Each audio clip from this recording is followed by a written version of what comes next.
Reading is fundamental. What's up, everybody? It's DeWitt Scott back again with another book review for Literacy Kings, where we break down books that we think are pertinent to the culture when it comes to economics, finance, and investing. And this review today, we are talking about a book entitled Three Kings: Diddy, Dr. Dre, Jay-Z, and hip-hop's multi-billion-dollar rise, written by Zack O'Malley Greenburg. Zack O'Malley Greenburg, at the time of the writing, he was a columnist for Forbes magazine. And he is the guy who kept track of the net worth and all the economics of hip hop. So in this book, he wrote about Diddy, Dr. Dre, and Jay-Z, Three Kings, the title of the book, Multi-Billion-Dollar Rise of Hip Hop.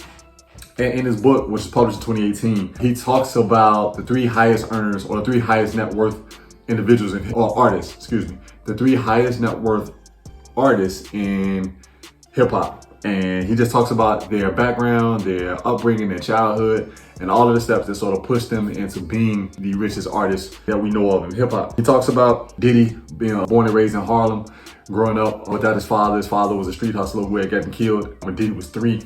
And all of the things that Diddy did as a kid that sort of just instilled in him the values that he has today. As far as having multiple paper routes when he was a kid, being a person that was in a commercial as a child. His mom had put him in a commercial while he was a kid. And just all the things that he did that his mom said showed from an early age that he was very comfortable with being the center of attention. The book goes into detail about that. And all throughout the book, it kind of switches the stories. It's not in one linear fashion where it talks just about Diddy, just about Dre, just about Jay-Z. It blends. It'll give you a moment in time about Diddy, then switch, give you a moment in time about Dre, then a moment in time about Jay-Z, then go back to Diddy, go back to Dre, Jay-Z. It's written really well in a very entertaining and engaging way. He talks about the way Dr. Dre obviously came up, well, I won't say obviously, but if you're familiar with Dr. Dre and his story in hip hop, it started with, even before NWA, when he started with the world-class wrecking crew on the West Coast, and how he was a DJ and just a person that sort of just kept the crowd going at parties and clubs. And then how he translated into making beats. I think he called himself, the full name was Dr. Dre, the master of mixology. It was his full stage name, but obviously he just shortened it to Dr. Dre.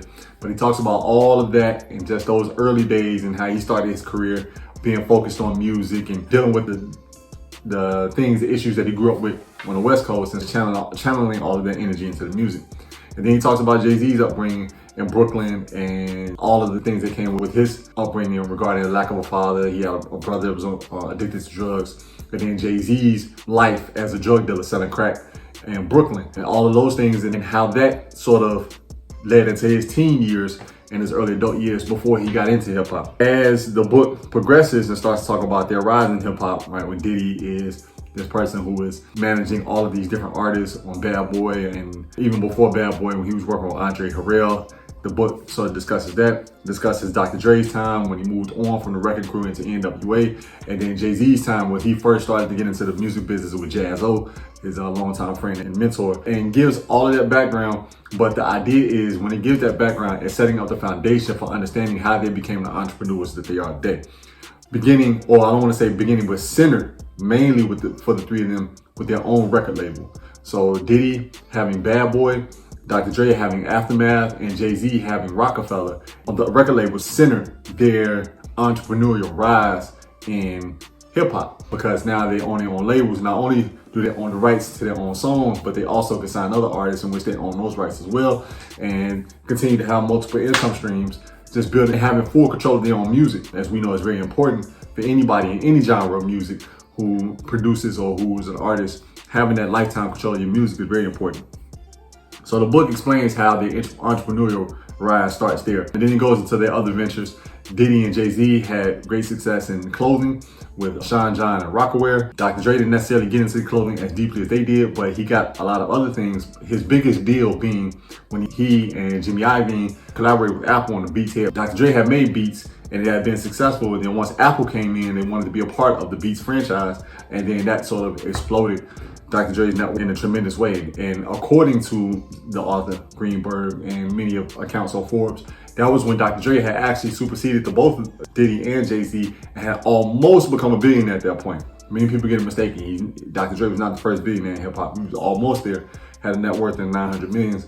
while I think Diddy and Jay-Z was around the 700, 800 million. But also it explains how eventually Jay-Z would end up being the first billionaire of the three and have the highest net worth at the current time, while the other two, Diddy and Dr. Dre, are not far off, and it shouldn't be long before they officially hit that status as well. But most importantly, it talks about how the three of them, they leverage their talents, they leverage their abilities in order to gain equity in a lot of different businesses. So at a time, particularly when it comes to Diddy, at a time where artists and mainly black people in the music business were satisfied with having endorsement deals, right?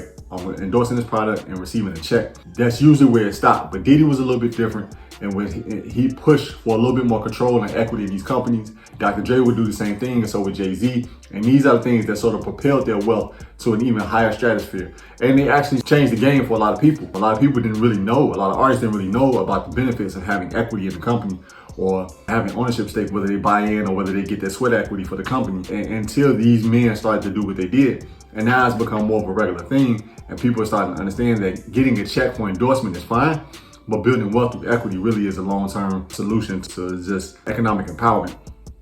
So it talks about that, and it also just gives a detailed record of their investment or investment actions and how they put money into businesses and set back and let that money just grow in certain ways. So the book is really good for anyone who wants to understand the economics of hip hop, particularly the personal economics of these three men. But anyone that's interested in hip hop, that grew up in hip hop like myself, this is a really good book because these are the three men who are more central to hip hop for this particular generation than probably anyone else. And they've been the first artists to be able to monetize it in the way they have. So it's a really good book, and I think that the author, Zack O'Malley Greenburg, is a fantastic author. He did a good job of picking these particular men or these particular artists to write about, and it's very interesting. So I recommend it. Please check it out. It's called Three Kings: Diddy, Dr. Dre, Jay-Z, and Hip Hop's Multibillion-Dollar Rise.